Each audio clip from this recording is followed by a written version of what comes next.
Big boss house లో బంధాల కట్టడాలకి బీటలు వారాయి అనిపించేలా ఉంది ఈ ఫైరింగ్ ప్రోమో. లేట్ ఎందుకు మరి, రండి చూసేద్దాం ఆ అప్డేట్స్ ఏంటో. Tanuja versus Emmanuel fight. ఇలాంటి దానికా నేను సపోర్ట్ చేసింది? పోరా డోంట్ కేర్ మంట మామూలుగా లేదు. అది బిగ్ బాస్ రా నాయనా, అక్కడ ఆట ఇట్టాగే ఉంటుంది. కలిసుంటే కలదు సుఖం అంటూ సాంగ్లు వేసుకుంటూ పసందైన కుటుంబం అనుకుంటే బిగ్ బాస్ కి కంటెంట్ ఎలా వస్తుంది? అందుకే బిగ్ బాస్ ఆడించే ఆటలో ఎవడైనా బలి కావాల్సిందే.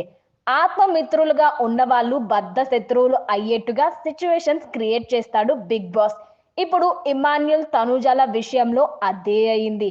నామినేషన్ విషయంలో వీళ్ళిద్దరి మధ్య రేగిన మంట రెట్టింపు అయింది నేటి అక్టోబర్ 21 ఎపిసోడ్లో. తాజా ప్రోమోలో తనుజ ఎమాన్యుల్ ఒకరినొకరు దారుణంగా దూషించుకున్నారు. మొదటిగా తనుజ ఎమాన్యుల్ గురించి దివ్య నిఖిత దగ్గర తన బాధను పంచుకుంటుంది. కళ్యాణ్ తనని నామినేట్ చేయలేదని వీడు లేచి వాయిస్ పెంచడానికి ఎంత ధైర్యం అని అన్నది. ఇంతలో ఇమాన్యుల్ వచ్చి క్లారిటీ ఇచ్చే ప్రయత్నం చేశాడు.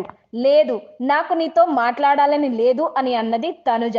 దాంతో ఇమాన్యుల్, కళ్యాణ్ అనేటోడు తనుజాని నామినేట్ చేయడానికి నా దగ్గర పాయింట్లు ఉన్నాయని అన్నాడు. అందుకే అడిగా, నా నామినేషన్ పాయింట్లు క్లియర్గా ఉంది. నువ్వు నామినేట్ కావాలనుకున్నాను, అదే చెప్పాను అని అన్నాడు ఇమాన్యుల్. మరి ఆ విషయం నువ్వు చెప్పాలి కదా అంటూ ఇమాన్యుల్తో వాదనకి దిగింది తనుజ. నీది సేఫ్ గేమ్ అనిపించింది అని ఇమాన్యుల్ అనడంతో, నాకు అనిపించింది నువ్వు సేఫ్ గేమ్ ఆడుతున్నావు అని తనుజ కౌంటర్ ఇచ్చింది. అయితే నన్ను నామినేట్ చేయి, నేనేం వద్దని చెప్పడం లేదు కదా అని అన్నాడు ఇమాన్యుల్. దాంతో ఇద్దరి మధ్య గొడవ పెరిగిపోయింది.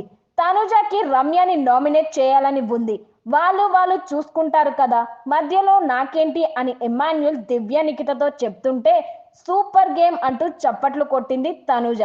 దాంతో ఇమాన్యుల్ కూడా అస్సలు తగ్గకుండా వావ్ సూపర్, మేము కొట్టగలం చప్పట్లు అంటూ గట్టిగా చప్పట్లు కొట్టాడు. వెళ్ళు ఇక్కడి నుంచి అని తనుజ అంటే, నువ్వెళ్ళు తనుజ అంటూ ఇమాన్యుల్ కూడా అదే రీతిలో సమాధానం ఇచ్చాడు. డోంట్ కేర్, నిన్ను అసలు లెక్క చేయను అను తనుజ అంటే, నిన్ను నేను లెక్క చేయను డోంట్ కేర్ అని ఇమాన్యుల్ అన్నాడు.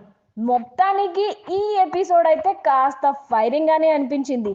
మరిన్ని అప్డేట్స్ తో మళ్ళీ మీ ముందుంటాం. Please subscribe film cube Telugu YouTube channel.